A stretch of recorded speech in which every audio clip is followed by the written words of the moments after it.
Bonjour à tous, ça fait très longtemps qu'on ne s'est pas vu et je suis ravie de vous retrouver aujourd'hui. Pour ceux qui ne me connaissent pas, je m'appelle Clélia et ça fait maintenant plus de 10 ans que je fais des vidéos sur Booktube dans lesquelles je vous parle de littérature et de conseils lecture. Et là, je reviens d'une pause YouTube de un peu plus d'un an puisque cette année a été assez mouvementée pour moi, à savoir que j'ai eu un bébé, j'ai déménagé et j'ai changé de travail. Alors je ne sais pas si certains d'entre vous me connaissent depuis 10 ans, mais en tout cas, si c'est le cas, je suis vraiment ravie de vous retrouver. Et j'avais envie de reprendre les vidéos avec une vidéo assez traditionnelle et que j'aime beaucoup tourner, à savoir mes meilleures lectures de l'année. Alors c'est pas facile de revenir en vidéo, j'espère que ça sera assez fluide et que j'arriverai à être compréhensible. Sans plus attendre, je vous propose qu'on commence par vraiment mon coup de cœur de l'année. Si je n'avais qu'un livre dont je voudrais vous parler, ce serait celui-ci sans aucun doute.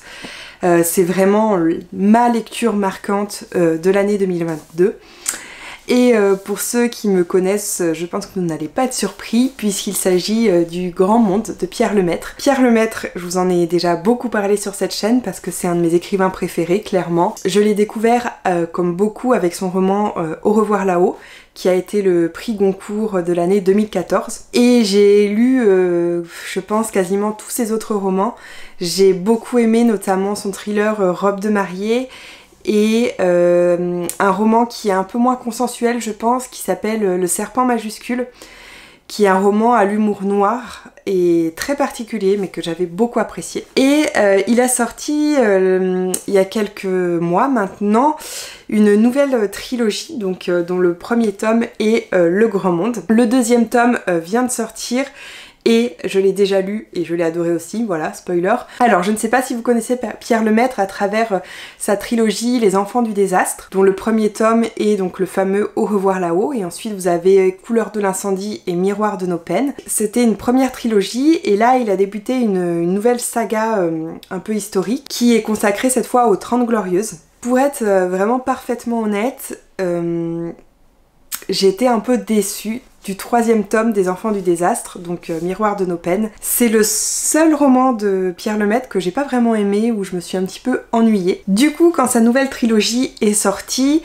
j'avais hâte de voir ce que ça allait donner et j'espérais secrètement que ce serait que ça me plairait plus que Miroir de nos peines. Et ben ça a été le cas. Comme je vous le disais, donc cette nouvelle saga se déroule durant les 30 Glorieuses, et dans ce premier tome, on commence en 1948 à Beyrouth, où la famille Pelletier s'est installée, et le père est à la tête d'une savonnerie qui est vraiment hyper fructueuse, tout marche bien pour lui. Sauf que ses 4 enfants vont quitter le nid familial et vont s'installer soit à Paris pour certains, soit en Indochine française pour Étienne, l'un des fils. Alors si vous n'avez pas lu la première saga, donc Les Enfants du désastre, c'est pas du tout un problème parce que vous pouvez totalement commencer cette saga, voilà, c'est lié, mais il n'y a pas vraiment de lien direct, donc ne vous inquiétez pas. Alors j'étais vraiment ravie de retrouver la plume de Pierre Lemaitre parce que alors là dans ce livre elle est vraiment au top du top, on ne s'ennuie pas une seconde, et il a un humour et une finesse que j'apprécie beaucoup et que j'ai vraiment retrouvé dans cette saga. Comme à son habitude, il décrit une galerie de personnages vraiment haut en couleur et de tous les styles. Et pour ceux qui l'ont lu, je pense notamment au personnage de Geneviève qui est quand même un monstre, je pense qu'il n'y a pas d'autre mot. C'est des personnages dans toute leur cruauté, dans toute leur bassesse. Donc voilà, si j'ai vraiment un coup de cœur de l'année dernière, ce serait Le Grand Monde de Pierre Lemaitre. Et le tome 2 est vraiment dans la lignée de ce tome 1. Je vous le conseille vraiment et je vous recommande chaudement cette saga. Un de mes deuxièmes coups de cœur va peut-être vous surprendre parce qu'il s'agit d'une bande dessinée. Je lis de plus en plus de bandes dessinées, c'est un genre que j'aime vraiment de plus en plus. Et j'ai eu un gros coup de cœur l'année dernière, c'est la BD donc Furieuse. Dans Furieuse, on va retrouver le fameux roi Arthur, sauf que en fait, il a un peu évolué dans le mauvais sens puisque c'est devenu un espèce de vieillard totalement décrépit qui reste toute la journée vautré sur son trône, donc voilà, vraiment une épave. Et donc dans cette BD, on va suivre sa fille Isabelle qui est promise à un baron absolument affreux, et forcément, elle va décider de fuir cette situation parce qu'elle en peut plus, et elle va fuir accompagné de la fameuse épée du roi Arthur, donc qui s'appelle dans cette BD Furieuse. Alors c'est une BD qui je pense est quand même pour un public averti, donc c'est pas pour les plus jeunes, c'est au moins ados et adultes, puisque vous avez un humour assez particulier qui parfois est un peu, enfin pas potache, mais qui est destiné en tout cas à un public adulte. Personnellement j'ai adoré parce que je l'ai trouvé cette BD vraiment très très drôle et surtout j'ai beaucoup apprécié les personnages féminins, donc que ce soit Isabelle, Furieuse, parce que Furieuse est un personnage en elle-même, et les dessins sont très beaux, il y a un jeu de couleurs entre chaque chapitre qui donne un petit peu le ton du chapitre, plus ou moins triste, plus ou moins violent. Et donc globalement ça a été vraiment un gros coup de cœur, j'ai adoré cette BD et je vous la recommande, comme je vous le disais, pour un public plutôt averti, mais je vous la recommande chaudement. Un roman contemporain maintenant, il s'agit de 555. Alors c'est un roman que j'ai découvert dans le cadre du prix Relais Voyageurs Lecteurs, donc je ne sais pas si vous connaissez ce prix. C'est un prix donc des magasins Relais qui a lieu toutes les années et chaque année moi je trouve que la sélection des lauréats, pas des lauréats mais des sélectionnés pour le prix est toujours de grande qualité. À chaque fois je fais vraiment de super découvertes et celui-ci 555 a été le lauréat donc de 2022. Alors j'ai vraiment adoré ce roman. C'est un roman un petit peu de suspense et d'intrigue dans le milieu de la musique classique. Donc c'est un milieu que je ne connaissais pas du tout et que j'ai découvert dans ce roman, où en fait ce qui va se passer, c'est qu'une partition originale et unique va être retrouvée cachée dans l'étui d'un violoncelle. Et évidemment, cette partition a beaucoup de valeur et on va suivre plusieurs personnages donc, qui vont être liés à cette partition. On a vraiment une immersion dans le monde de la musique classique que j'ai beaucoup appréciée. Et à côté de ça, le rythme est vraiment maîtrisé, l'intrigue est très prenante. Et voilà, moi je me suis vraiment laissée prendre à l'histoire, j'ai adoré lire ce livre et j'ai beaucoup aimé la façon dont les événements s'enchaînent. Donc voilà, je vous le conseille vraiment. Un très bon roman d'intrigue dans un univers un petit peu, dans une ambiance assez particulière. Alors puisque je vous parle du prix Relais Voyageurs Lecteurs, je vais justement vous parler d'un livre qui avait été sélectionné pour ce prix. Il s'agit donc du roman Chef. Alors là aussi on est dans un univers que je ne connaissais pas vraiment, celui de la gastronomie, un peu de la haute gastronomie on va dire. Et en fait on va suivre un chef qui s'appelle Paul Renoir, donc qui n'existe pas mais que l'auteur a inventé, qui va mettre fin à ses jours de manière totalement inexpliquée. Il va pas laisser de mots et du jour au lendemain, alors qu'il était un peu à l'apogée de sa carrière, qu'il y avait tout un tournage d'un documentaire Netflix dans son restaurant, eh bien il va se suicider. Et du coup on va suivre des personnes qui entourent ce chef et qui vont un petit peu raconter comment ils l'ont connu, voilà leur quotidien, leur passion, leur trahison, etc. C'est vraiment une immersion dans le monde de la gastronomie. Et ce qui est particulièrement intéressant, c'est que l'auteur en fait est un journaliste gastronomique et c'est aussi un ancien critique du guide Michelin. Donc il connaît vraiment ce milieu, et là, à travers un personnage imaginaire, donc Paul Renoir qui n'existe pas, il va vraiment nous montrer la réalité de ce monde-là. Donc voilà, super intéressant et très belle découverte pour moi. Parmi les romans qui m'ont beaucoup plu cette année, un roman de Marie Vareille. Donc j'adore cette autrice, vraiment elle me surprend à chaque roman. Et dans le cadre des lectrices Charleston dont j'ai fait partie en 2022, je vous en reparlerai peut-être dans une autre vidéo parce que voilà, pour moi ça a été un peu en demi-teinte mon expérience parce que j'ai pas réussi à la mener jusqu'au bout on va dire, mais j'ai quand même fait de très très belles découvertes et notamment Désenchantée de Marie Vareille. Comme je vous le disais, j'adore cette autrice, je crois que j'ai lu presque tous ses romans, voire tous. Et je les ai tous adorés, j'ai trouvé qu'ils étaient vraiment uniques, chacun en leur genre, et voilà, j'adore sa plume, j'adore son style, et j'adore aussi les sujets qu'elle va aborder. Dans Désenchantée, on va parler de l'amitié, à travers une bande de copines donc qui se font appeler les Désenchantées. Sauf qu'un jour, l'une des filles de ce groupe va disparaître. Et on va retrouver une de ses amies 20 ans plus tard qui va un peu parler de leur jeunesse et de ce qui s'est réellement passé à ce moment-là. Comme je vous le disais, j'adore la plume de Marie Vareille et ce que j'adore également c'est la façon dont elle nous surprend à chaque roman. Et ça a été le cas avec celui-ci qui est, voilà, comme je le disais, très touchant, très original et que je vous recommande chaudement. Toujours dans le cadre des lectrices Charleston, mon deuxième coup de cœur, c'est Les Sirènes de Malibu.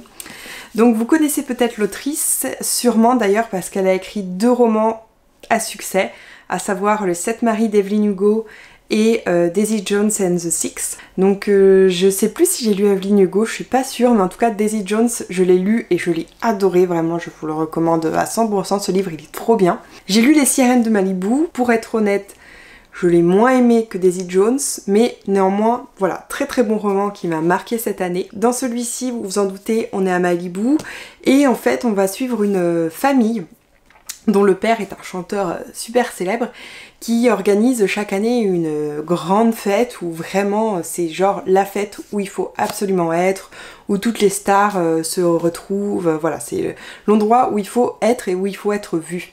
Et en fait dans le roman on va suivre heure par heure cette fête et tout ça va finir un petit peu en apothéose. Les personnages sont super, les personnages secondaires sont hyper soignés. Vraiment un roman qui se lit mais alors tout seul. J'ai beaucoup apprécié le cadre, donc Malibu, les plages, il y a pas mal de suspense, il y a pas mal d'émotions, donc voilà, un très bon roman. Et enfin pour finir avec les éditions Charleston, j'ai découvert le premier roman qu'ils ont sorti dans le cadre de leur nouvelle maison d'édition qui s'appelle Nami et qui est consacré, si j'ai bien compris, un peu à la littérature de l'intime. Donc le premier roman qu'ils ont sorti dans cette nouvelle maison, c'est La bibliothèque des rêves secrets. Alors moi j'ai trouvé que c'était vraiment un très très bon choix ce livre. Déjà parce que franchement la couverture, enfin je l'adore, je la trouve vraiment très jolie, les couleurs sont trop belles. Et par ailleurs c'est un roman vraiment très très surprenant. En fait le premier chapitre est très très déroutant parce que chaque chapitre en fait on suit un personnage différent qui va nous parler un petit peu de sa vie professionnelle. Donc soit parce qu'il est en reconversion, soit parce qu'il est au chômage, il est à la retraite, voilà, ça tourne un peu autour de ces sujets que j'aime énormément parce que ça fait partie de nos vies à tous. Le premier chapitre est assez surprenant parce que c'est à travers les yeux d'une jeune fille qui voit le monde à sa façon et nous on va la voir à sa façon. Donc au début je me suis dit oulala, dans quoi il nous embarque ?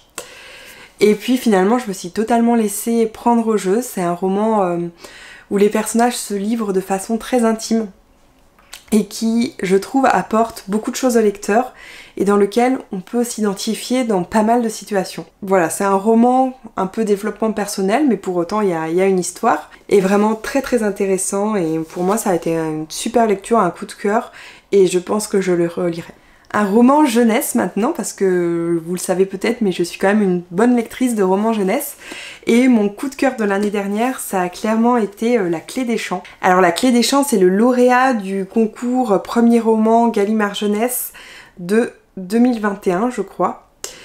Et donc vous savez, c'est le fameux concours où on a découvert notamment Christelle Dabo. Donc La Clé des Champs, c'est l'histoire d'une jeune fille qui appartient à une lignée de voleurs très expérimentés et très réputés. Sauf que elle est nulle, elle est une très mauvaise voleuse, c'est une catastrophe, à tel point que ses parents vont l'amener dans l'école des voleurs, où très vite elle va se rendre compte qu'il se passe quand même des choses assez étranges dans cette école. Ce roman, je l'ai trouvé à la fois plein d'humour, plein de tendresse quelque part, et en même temps l'intrigue est là, elle fonctionne, on est vraiment happé par l'histoire, donc voilà. Pour moi ça a été une très belle découverte, la couverture est aussi très jolie je trouve, et j'ai hâte de découvrir d'autres romans de cette autrice parce que vraiment c'est très prometteur. Une autre BD coup de cœur de l'année dernière, c'est De Cap et de Mots. Alors celle-ci pour le coup, elle s'adresse à un public de tout âge, ça peut être lu par les plus jeunes, c'est pas du tout un souci.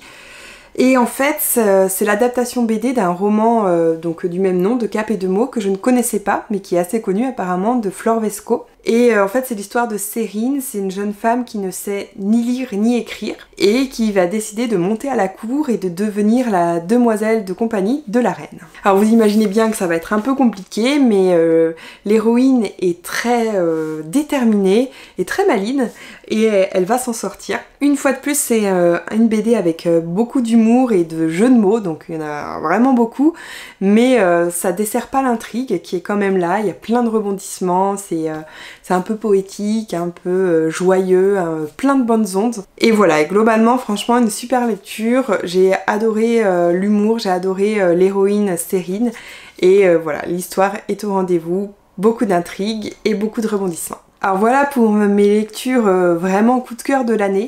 Je voulais quand même, avant de partir, vous en citer 4 que j'ai beaucoup aimé. Je vais pas trop rentrer dans le détail, mais je voulais vous en parler. La première, c'est Le cœur arrière. Donc c'est un livre qui va parler du monde du sport, des sportifs professionnels.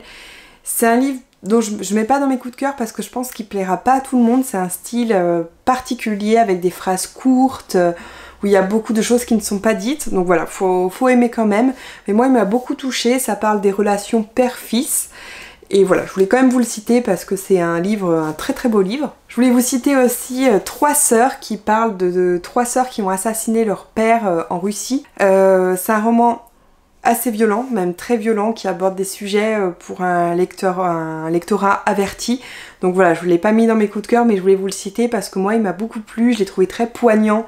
Évidemment plein d'émotions, hein, vous imaginez, avec le thème abordé, c'est pas évident, mais ça nous parle de la Russie, c'est très intéressant, ça parle de la société russe, des relations familiales en Russie, et voilà, bon, très bon roman. Je voulais vous parler aussi du roman La décision de Karine Thuil, qui est un roman assez fort aussi, puisqu'il va parler de la décision justement que doit prendre une juge sur le sort d'un jeune homme qui est suspecté d'avoir rejoint l'État islamique. J'ai préféré Les choses humaines, je sais pas si vous l'avez lu, de Karine Thuil, qui a aussi été adapté en film. Ça a été vraiment un roman, moi, qui m'a énormément marqué. Celui-là, c'est un peu dans la même veine, on va dire, même si c'est un autre sujet. Mais voilà, je voulais le citer parce que c'est un roman quand même très marquant pour moi. Et enfin, comment parler de l'année 2022 sans parler de Blackwater? Alors comme beaucoup de monde, moi aussi j'ai lu les 3 premiers tomes, je crois, je me suis arrêtée là. Je vais lire la suite, hein. J'ai beaucoup aimé, c'est... Bon déjà, franchement, enfin, je pense qu'il faut quand même le dire, le travail sur la couverture de ces romans est incroyable. Enfin, pour moi, c'est vraiment presque une œuvre d'art, c'est magnifique. Il y a des détails partout, enfin c'est vraiment une très belle collection. J'avoue que je me suis un peu plus ennuyée sur le tome 3, je crois, c'est pour ça que j'ai fait une petite pause. Mais en tout cas, le tome 1, il m'avait vraiment trop convaincue, il était hyper intriguant. Vous savez, c'est l'histoire d'un village aux États-Unis dans lequel il y a eu une crue. Et de cette crue, une jeune femme très bizarre va émerger et